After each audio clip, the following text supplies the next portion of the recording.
Alright, recently I've made it almost a mission of mine to understand things more deeply. I've spent over 9 hours learning everything I need to know about sleep, and in this video, it's going to be very simple. I'll walk you through throughout my day, whatever I do. I'll explain to you what I do to make sure I get good sleep at night, and each of these things I'll try to explain it the best in the best of my ability. So I wake up at 6:10, and by 6:15 I'm out of my house, and that's around when the sunrise is happening these days. So I'll immediately get sunshine going through my eyes, and actually this is when I do my workout as well. So my workout is happening outdoors, and I'm facing the east, so I'm essentially looking at the sun and working out early in the morning. So why do I do this? The reason I do this is because of the body clock. We all have a body clock inside our body, which essentially differentiates to the mind and body when it's daytime and when it's nighttime. It's called a circadian rhythm, but you don't need to know that.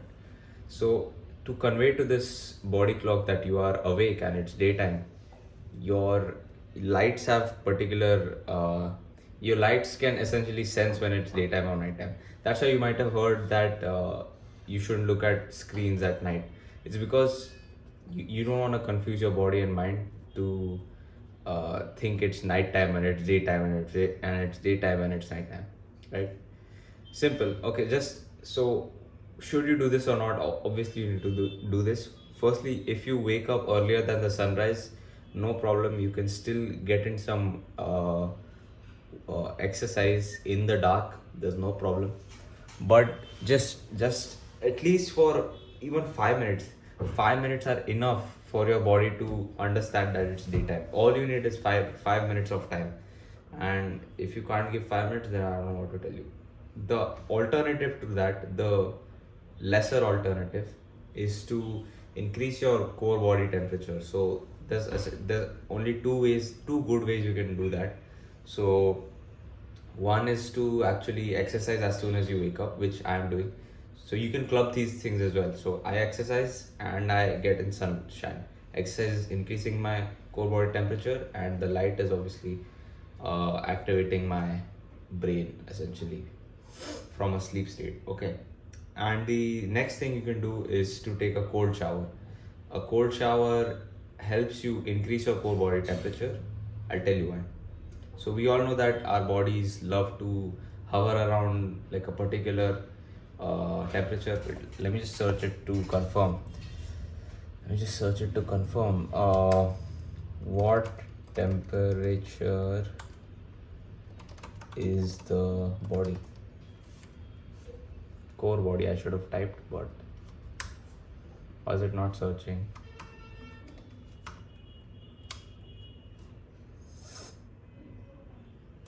Whatever, while it loads, I think it's around 72 degrees Celsius, if I'm not wrong. It's let's say it's 72 degrees Celsius.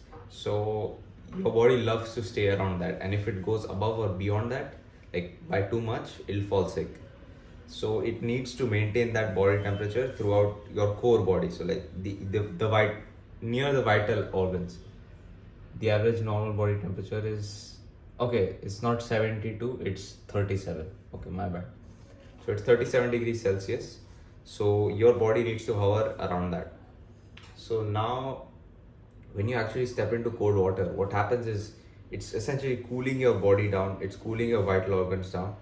And to avoid that, your blood flow in these vital organs increases. Because of the increased blood flow, your temperature, your core body temperature is also increasing. To understand how that mechanism works, so we're going to use the opposite of this. We'll get to that later, by taking a hot shower to reduce our core body temperature to fall asleep at night. So we'll come to that later. But for now, these are the three things you can do first thing in the morning as early as possible. So I actually club all these three things. So I'll wake up, exercise as soon as possible, sunlight as soon as possible. After coming, immediately cold shower. So I've clubbed all these three things, which is kept me super alert these days in the morning. Good. So now that's pretty much my morning. And then we move on to the afternoon. What I do in the afternoon. So I don't know, I know this doesn't happen for everybody, but for me at least, after I eat lunch, I feel super sleepy. Within 30 minutes, I'm like, if I'm reading a book, I'll literally like doze off like this. So to avoid that, you can take a nap. Okay. So how do you take naps? Naps should not be more than 20 to 30 minutes. And it's because of your ability, it hampers the ability of you being able to sleep at night easily. Okay. So that's naps. And because if you sleep more than 30 minutes, you enter what's called a deep sleep. We don't want to enter deep sleep, and that's why when some people wake up from a nap, they feel like super grumpy and groggy, and it's really low energy. So we don't want that. We want power naps. We want high quality naps in the morning. So next, okay, I haven't tried this yet because I'm not allowed to take caffeine because of certain reasons. But if you want to avoid the afternoon dip in energy and not nap, not waste your time, if you think it's a waste of time to nap for 20 to 30 minutes, or if you know that if you're going out somewhere and you won't be able to nap that day, what you can do is take caffeine, take coffee exactly 120 hours after you wake up. I haven't tried this, but I've read this. So if you want to try it, give it a shot. But I cannot give my personal experience for this one. But it's coming from credible sources, so you can try it, and it may work for you. So if you wake up at 6 o'clock, take caffeine immediately. Not immediately, 2 hours after you wake up. So 8 o'clock. If I wake up at 6, I take coffee at 8. If I wake up at 7, 9, 8, 10. So that way you avoid the afternoon dip. Again, not my personal experience, but you can try it if you want to avoid naps. So that's naps, and yeah, taking 20 to 30 minute naps won't disrupt your sleep at night. One more thing to naps. Generally, whatever your bedtime is, so if your bedtime is 8 p.m., well, that's too early for most people. For me, if your bedtime is 9, so my bedtime is 9 o'clock at night, 9 p.m. So generally, you do not want to nap 6 to 8 hours before your bedtime. So let's say 9 o'clock, I sleep at 9. So ideally, I should not be napping after what's 9 minus 6? Goddamn, 3. So ideally, I should not be napping after 3 p.m., which is a rule that I follow. So I do not nap after 3 p.m. So use this for your own sleep cycle. So if you sleep at 12 in the night every day, which I won't recommend, we'll get to that as well later. So if you sleep at 12 in the night, 6 hours before that, so that's goddamn 4. 4, is that 4? No, I failed already. 2 minus 4. 11, 10, 9, 8, 6. Okay. You don't wanna be napping after 6 p.m. Alright? So again, use this to your own schedule. So keep in mind 6 to 8 hours before your bedtime. So I keep it at 6 hours. It seems to not affect me in any way. So just keep in mind 6 hours before your bedtime. You that's the last time. You shouldn't be napping after that time. Okay, so that's the afternoon done. So, and then I work, whatever I have in the day. Then it's night time, right? So what's the next important thing? Okay, so the next important thing comes directly in the evening during sunset. So we're lucky to live in a country where the sunset is not happening super early. But so right now sunset is around like 7, let's say 7 p.m. So you don't want to, after sunset is essentially when you want to reduce your exposure to bright light and all those sorts of things. One more thing is that you want to be witnessing the sunset if you can. If you look at the sunset just like you look at the sunrise, it's a signal to your brain that it is nighttime essentially. And you may ask, okay, how does the brain know when it's sunrise versus sunset? It's like the same. How does it know that it's night versus it's day? Okay, you may have seen that the sunset and the sunrise are different in colors. So I think the sunrise is more of like blue and bright yellow, whereas sunset is like super soft colors, orange, pink, those sorts of colors. So I don't know how it works in the brain, but it's essentially through the different spectrums of the light, it can tell that it's different. It's different. Like it'll know if it's sunset. Okay, don't worry about it. So after sunset, you need to reduce your light consumption, light exposure, not consumption. So how do I do that personally? So I try to avoid all kinds of screen time. That's the obvious. But one thing that can bother you as well is these overhead lights, like the tube lights and LED lights in your house. Overhead lights essentially. Those can be a big problem for your sleep cycle or sleep schedule. Now I know you can't avoid that really. So one, I'll give you alternatives, but it's not a big deal. I think phones and devices are the biggest problem. Overhead lights, if you want to go overkill with it, go for it. I want to go overkill, but I'm unable to right now. Okay, so I'll go eventually, but not now. So I'd suggest you to do it if you can. Overhead lights, try to switch bright white lights with super soft orange, yellow kind of lights. So that will really help you at night to fall asleep. It won't really hinder your sleep. Okay. Also, if you can, avoid these entirely and use candle lights. Candle lights scattered across the house. Like again, I know it's overkill. Not everybody's gonna do this, but I will be doing it eventually. But I just don't feel like it now. Okay, so that's the light stuff.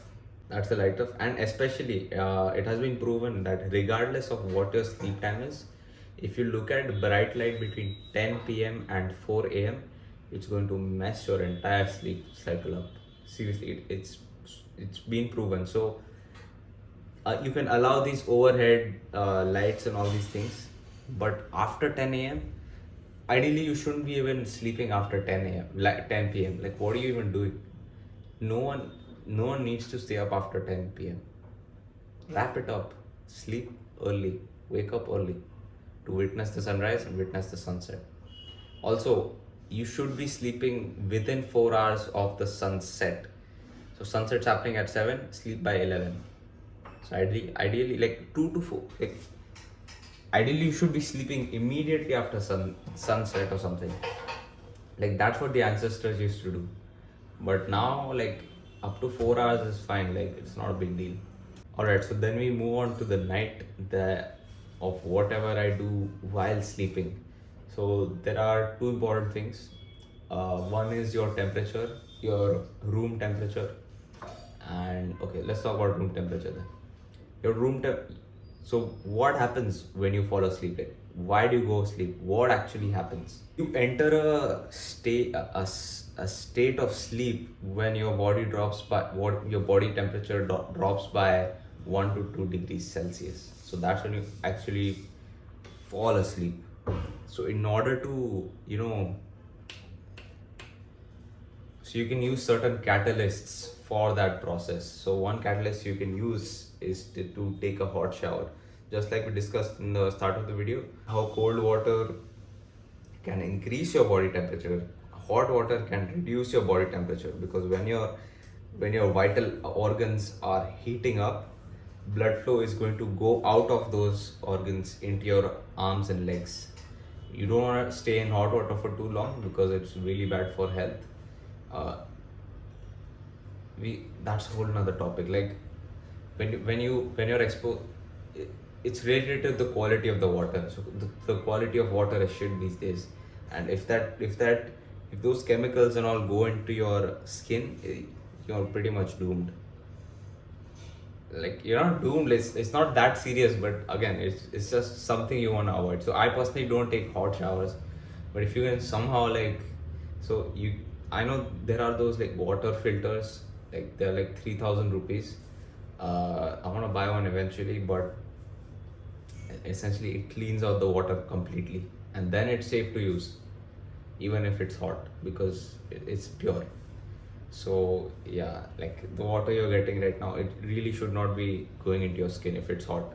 And the reason why cold is better than hot is when your skin is exposed to hot water, like the pores in your skin, they actually open up. So that's why the chemicals are going inside through your skin. So that's why cold is fine. Cold is not gonna open up the pores or anything. So you don't need to worry about that. Got it? So yeah, and the next thing, so that's temperatures. How you gonna cool down your temperature? Because you wanna ideally cool down your temperature, and I don't take hot showers. I cannot be bothered with cooling myself naturally. I'll just turn the AC on. It's plain and simple. Just keep it, even keeping the AC on at 29, 30 degrees Celsius, it's still better than the outside when it's crazy hot. Like it's just not worth it.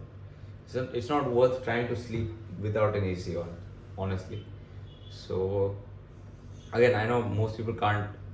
Most people, most people can use AC, but most people don't have AC. Like some people don't have AC.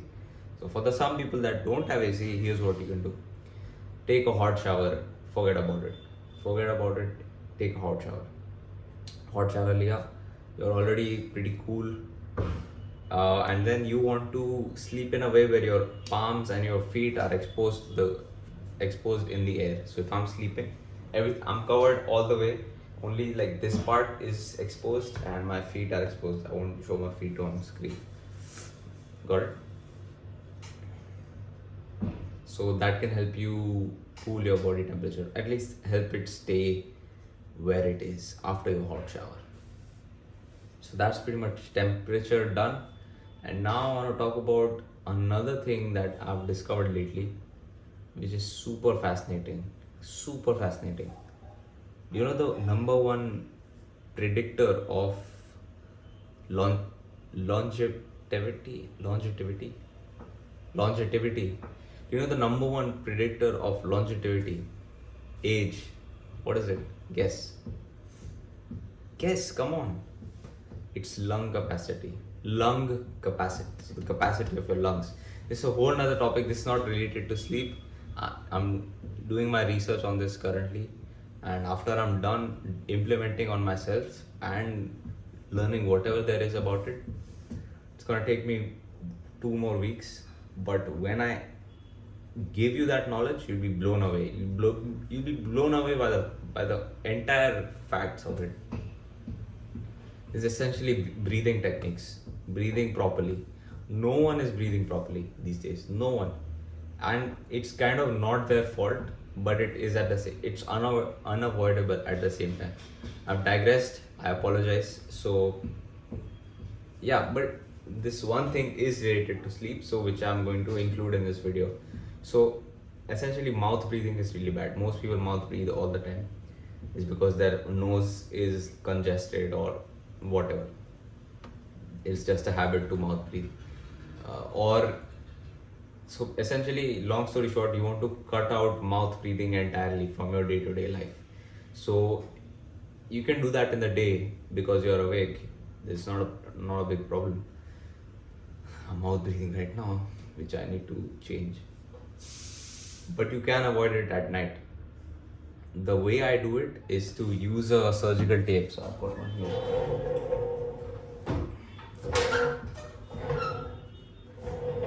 So you get these surgical tapes. It's like super cheap, like 30 rupees. And essentially you can just put it on your like lips over here. It's not dangerous at all. It's super safe. Many people do it these days. Not many, like the people that know about it do it. So because the health benefits of it is clear. So this helps you to like avoid nose breathing in the mouth. And one thing to know is that if you put this on and you wake up in the middle of the night, or if you wake up the next morning, and these tapes are off, that means your mouth breathing. That 100% means your mouth breathing. Also, if you're someone that suffers from snoring, like lots of crazy snoring, it's because your mouth breathing. Put this tape on, you find that immediately your snoring is gone. Seriously. I found that I've just put this on for a handful of nights. Like last 3 4 nights, I haven't really put this tape on. It's because whenever I put it, pretty much wake up. The tape is still on when I wake up in the morning. So I think that I am not a mouth breather at night naturally. But just to be sure, I'm gonna put this for at least a month so that at least while sleeping, the muscle memory and the muscles around my jaw and face are built to keep my mouth shut at night. So I don't think I'm breathing at night through my mouth, but just to be safe, I'm gonna be putting this tape on for 30 days from now. Cool, so that's the whole day. Right, so now in this book, I've written more things about sleep in general. So if it applies to you, it's just like cool facts about sleep and whatever I've learned. So these are not practices, these are just like fun facts essentially. Like you'll find this interesting. I pretty much covered everything from here. Cool. So sleep के लिए ना, one of the most important skills you need to know is to learn to fall asleep. Despite hot weather, despite super freezing cold weather, despite any kind of pain you are experiencing, you need to learn to fall asleep instantly.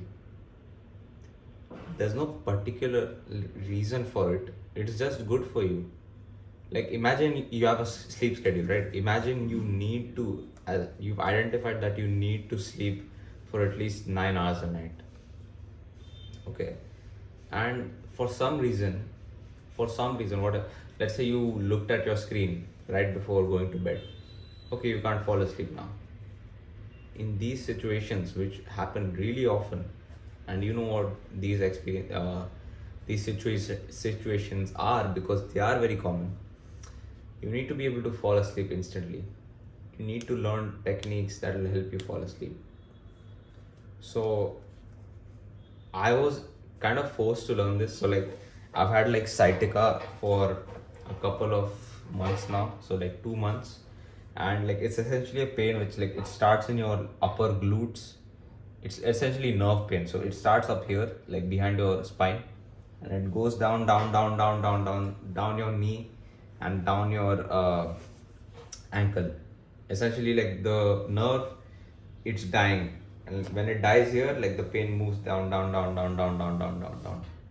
So my pain is like here in this lower region right now. It's like I don't feel pain in my upper thigh anymore like I used to. What the pain is essentially, it's like a crazy shooting pain. Like my leg literally throbs at night. Throbs. And for many nights I couldn't sleep. Many. And now I still have the pain, right? But I learned to sleep. I'm like, this is not worth it. Like me staying up at night because of pain. What kind of garbage excuse is that? I work in the morning. I can't afford to not sleep at night. So I learned to sleep. So it's now learning to sleep is kind of different for everybody, but I'll just give you a few things that I use. So for me in this case, whenever I feel pain, I'll just focus on pain. I'll focus on that pain. I'll focus. All my focus is on that. I don't react, like I calm my mind down. Okay, so that's one thing you can do.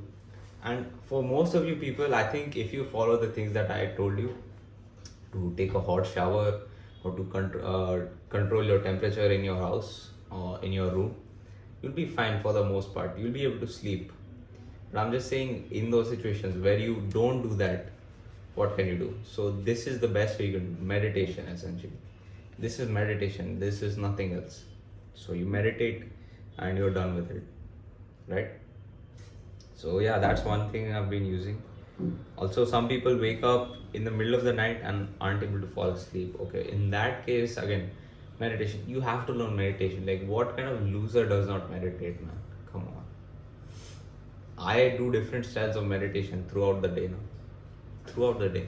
So one is standard meditation, 30 minutes. Another is deep journaling. So I take up a topic and I'll journal about it. Just today, let me open my book.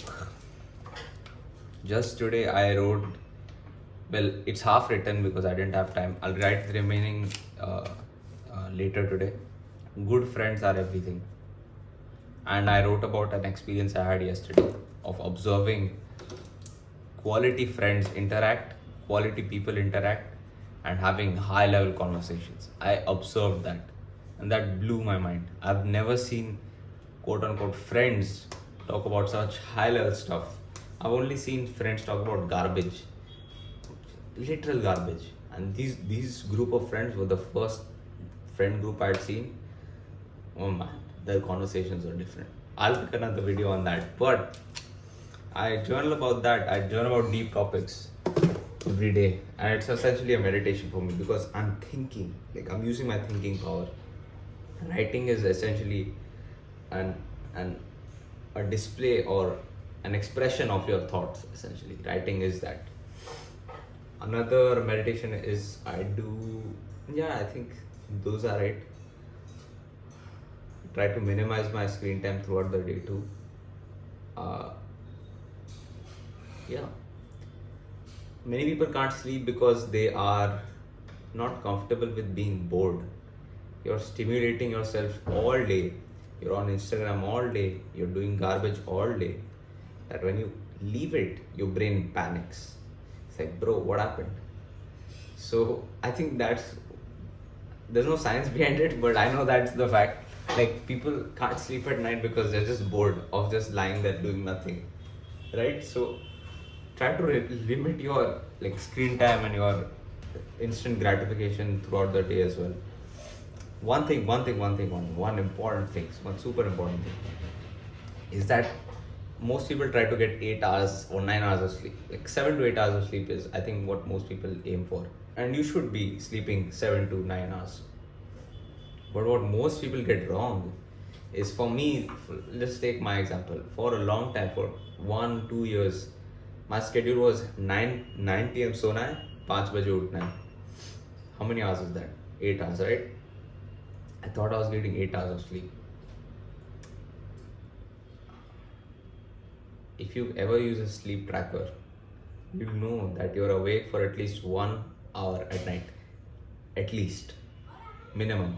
You will sleep more. You'll be awake for more. But minimum you'll be awake for 1 hour. Why? Because it takes time for you to fall asleep. And if you know a bit more about sleep, like after every sleep cycle, so after non-REM and REM sleep, it's complicated science, but essentially your sleep is like cycles. So they're divided in blocks. So one block lasts from 90 to 120 minutes, 80 to 120 minutes. So block. That's sleep done throughout the night. So after each block, you're awake for a while, for 10 minutes. You may not remember, but you are. Block. So after the block ends, you're awake. After every block, you're awake for a bit. So counting that and counting the time that you take to fall asleep, it's easily 1 hour. So what I do is now my schedule is, as I said, 9 p.m. सोना है, 6 बजे उठना है. Time in bed is 9 hours. So I'm accounting for the time that I'm awake by just sleeping more, just extending my bedtime. So I'm actually asleep for 8 hours, which is what I need, right? So that's one thing that you need to keep in mind, G. Next up, another super common sleep thing, like if most people like, we all have like bad sleep nights sometime in the, like every couple of weeks or every once a week or something, you'll have bad sleep. So what happens if you get bad sleep? What should you do? Should you sleep in to cover up? Should you sleep earlier to get more sleep? What should you do? The science is pretty simple. Like, don't do anything. Just don't do anything. If your schedule is 9 to 6 like mine, I'm just giving I'm just using my schedule as an example. So 9 to 6, let's say, is my schedule. If I suppose have to sleep at 11 one day, what should I do? Should I wake up at since I'm sleeping 2 hours late, should I wake up 2 hours late? No, because it doesn't work like that. It doesn't work. Should I explain the science? Science is fascinating. Okay, I'll explain the science. So essentially, remember how I told you about those blocks earlier? So sleep is divided into blocks of non-REM and REM sleep. So in the first half of the night, you actually get more non-REM sleep than REM sleep. So let's say non-REM is this much and REM is this much. And as the night progresses, it will slowly shift towards where the majority of the sleep is REM sleep and the minority of the sleep is non-REM sleep towards the second half of the night. Got it? So when you sleep late, your body doesn't just think that it's the first block of sleep. It actually, since your body is used to sleeping at 9 p.m., it won't start with that high volume of non-REM and REM sleep. It'll actually start like this, like it'll have more REM sleep and lesser non-REM sleep if you sleep later than your schedule. That explanation really took me some. It really utilized my brain cells quite a lot. But whatever. So that's why you can't sleep. Essentially, you can't hack yourself into sleeping late and waking up early. Got it? And also, if you sleep late and wake up late, you actually won't be able to wake up. So you won't be able to go to sleep the next night at your regular time. So okay, don't do anything. If you sleep late, just wake up at your regular time. 6. If you sleep at 11, just wake up at 6, and then don't take a nap in the day. Don't take caffeine. Don't do anything, and go back to sleep at your original time. Don't think that sleeping at 8 p.m. instead of 9 p.m. will help you get more sleep. Just stick to your schedule. You don't want to deviate from your schedule for more than a day. If you slept late for a night, don't think again. Just don't do anything. Don't do anything. Fix schedules. Fix करके रख. कुछ change मत कर. If you actually need to change your schedule, you can change it like for one day, and you can do it that way. If you just want to stick to your original schedule, don't do anything. Okay, this is not a sleep thing, like, but this fact might be helpful for a few people. If you are withdrawing from any kind of addiction, like let's say you are severely into, like, I know it's not that severe, like YouTube, or let's take phone addiction as a general, or as an example. If you are someone facing phone addiction and you quit that, you'll find that there are withdrawal symptoms, right? So one common withdrawal symptom is a disturbance in sleep. Okay, so your sleep will not be as high quality if you are quitting some kind of addiction, whatever it may be, and that disturbance in sleep will increase your relapse behaviors. Got it? So it is just an important fact to know. It's just an important fact to know. So if you're quitting some kind of addiction, this is just one of the weapons your mind uses against you. So just be aware as a mental tactic that your sleep will be worse, and despite the worst sleep, you cannot relapse no matter what. Got it? What else is there? Jeez. Okay, I think we've covered most things that are actually useful. There's still a few points in here, but like it's pretty nerdy. Like it talks about melatonin, cortisol, infrared lighting, caffeine. There's more caffeine facts. Estrogen, like lots of things. But yeah, those are the nerdy things. This is all you needed to know from my side about sleep. Again, you won't have to watch a single video unless you're really, really interested in sleep and the science behind it. You may want to research more, but for most people, like for 99% of the people, this is it. This is all you need to know, and I hope you can start implementing few of these things. I hope you've been taking notes. I hope you've been taking notes, and yeah, I think the next, so what I'm researching now on is diet. So you can expect a video like this, a health related video every one once a week. And if I finish my work early, I'm planning to create more videos on different topics that I journal about. So my journals last, like, I keep a goal of writing at least 500 words in the journal. So I'd love to dive deep into some of the things that I journal. So one journal that I wrote, I'll just tell you the topics just so you know what kind of things I write about. First one was what shows sells.